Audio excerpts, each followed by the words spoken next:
Well guys, I have got some good news and some bad news. We'll start off with the bad news.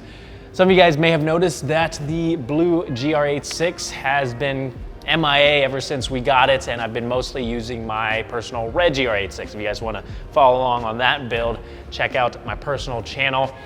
But there's a good reason for that, and that's because this one's broken. It's got a blown motor. We took it to the track to do some testing, and someone may or may not have money shifted it. It was not me. It happens, especially when you track your car. It could happen to anybody. Of course, I wish it didn't happen, but it did. So now I've got to deal with it. Of course, warranty isn't going to cover something like this, so we are going to have to fix this ourselves, and I'll show you guys the breakdown and everything once we dig into it. But this does at least give us the opportunity to drop the oil pan on this car and take a look in the oil pickup to see if there are any RTV pieces in there, which is the good news. I guess it's not great news, but I can at least show you guys the process. I know a lot of people out there are curious on how to do this and if they can do this themselves. So I'm gonna walk you guys through the process. We'll see what we can find and we'll go from there. I'm gonna show you guys a couple things I've already done. From the top, I've unplugged both of the O2 sensors, which are on the front of the engine right here. And one of the O2 sensors is also clipped to the front of the engine. So pull out those retaining clips and then we'll go down there.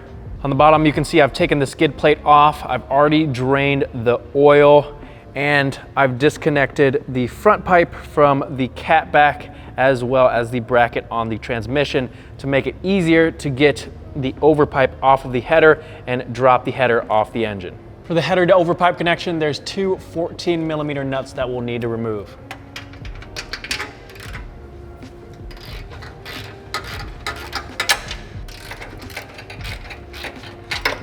I've also already sprayed all these down with some PB Blaster, so if you do that ahead of time, it'll probably make your life a little bit easier. I've loosened the two 12mm bolts that are holding the front pipe bracket to the transmission so that I can get this loose with the overpipe nuts removed and the front pipe free. I'm gonna work the both of them back and off of the header. And then I'll just let it hang here for now until we get the header off. There's a total of 6 14mm nuts holding the header in place, 3 on each side. Over on the driver's side, I'm gonna leave the one that's easiest to access just a little bit on there so that this doesn't completely fall down on me until I'm ready to take it off.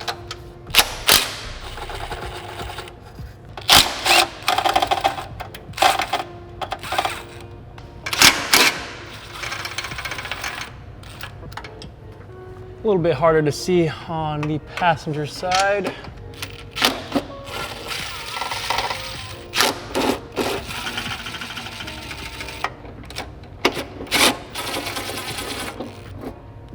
So now the only thing holding the header in place is that nut that I left. We'll take that off while supporting the header. Make sure it doesn't fall on my head. Oh, there it goes. Now we should be able to lower this down. Make sure that the harnesses for the O2 sensors are not caught on anything. It should slide right off.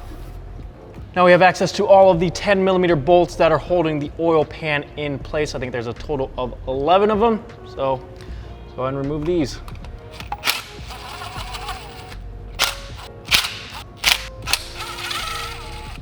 We've got all the bolts off the pan, so the only thing holding this in place is the RTV. It's held on there pretty solid. You're not gonna be able to just pull it off once the bolts are removed. So I'd highly suggest picking up a tool like this. This is an oil pan separator tool. It's got a thin blade here that inserts into the gap and then a solid piece on the outer side which you can hammer to break the seal, and then it's got its own handle here which you can insert here or on the side here to pry away. So I'm gonna hammer this into the RTV and work its way around to break this thing loose.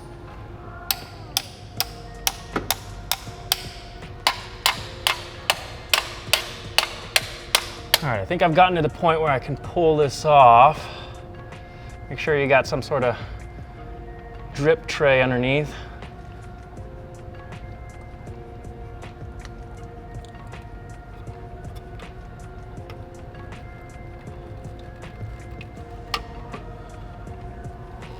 Come on. Oh, there we go. We did it. Oh God. We got the pan off, and guys, I underestimated how much metal or metal shavings is in the oil. I mean, just looking at the edges here, you can see some metal, and obviously there is quite a bit of excess RTV, but we'll get to that later. Take a look at this. Oh my goodness. That's terrible. Holy crap. If there's this much in the oil, I'm gonna assume there's probably a lot in that pickup. Let me see if I can get a shot inside here with the camera before I stick an inspection camera up there. I've switched over to my phone because I can't get a good shot with the camera, but look at the amount of metal shavings in this pickup tube. Obviously, I can't see if there's any RTV in there with all the shavings in there, so I'm going to get a pick and clean this out as best I can, and then we'll go through everything that comes out, and we'll see if there's any RTV in there besides all these metal shavings. We're gonna stick an inspection camera up in here just for fun, even though we've seen everything that we need to already. You can see all the metal in there, and I think there's a tiny bit of RTV right there on the bottom, and possibly behind all this metal as well, but there's only one way to find out. We need to pull all this junk out. We've got this pick that we've modified to make it quite a bit longer, so I can stick this up here and pull out all those bits and pieces. And I've got a tray here to catch anything that falls out, and I'll just be using my phone as a flashlight.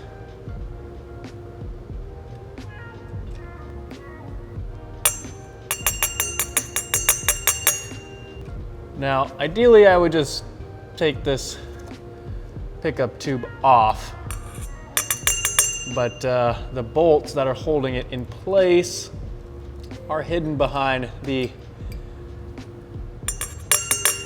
timing cover.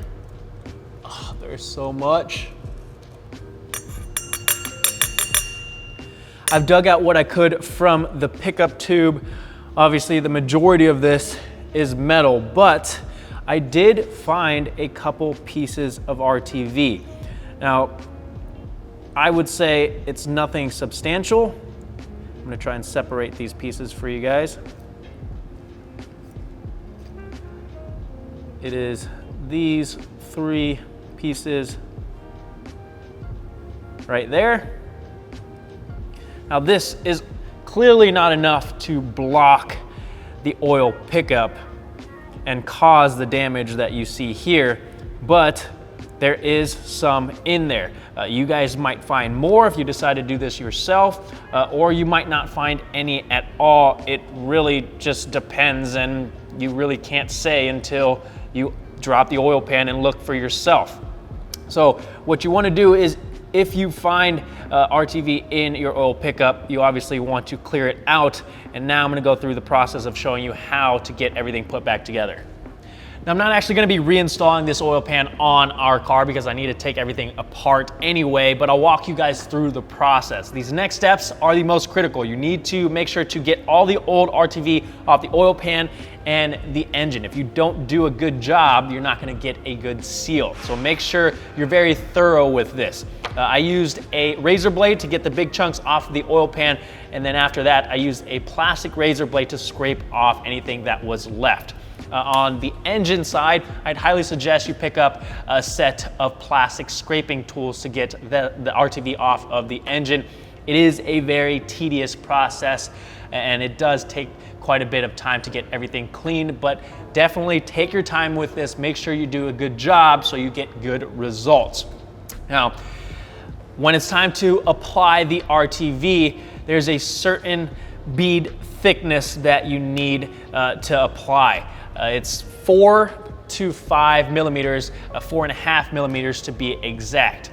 So you're gonna wanna go on the inner side of the holes here, about 1/2 inch away from the edge of the oil pan. So you want one continuous bead all the way around. And once you have that applied, read the instructions on the RTV that you chose to use and wait the specified amount of time. And then when we go to reinstall the oil pan onto the car, there's a specific pattern that you want to torque the bolts.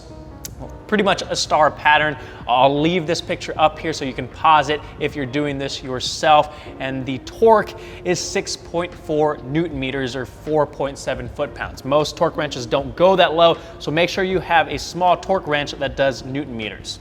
Once you have the oil pan back on the car, you just need to get the rest of the parts reinstalled and let the car sit for the amount of time that's specified depending on what RTV you used.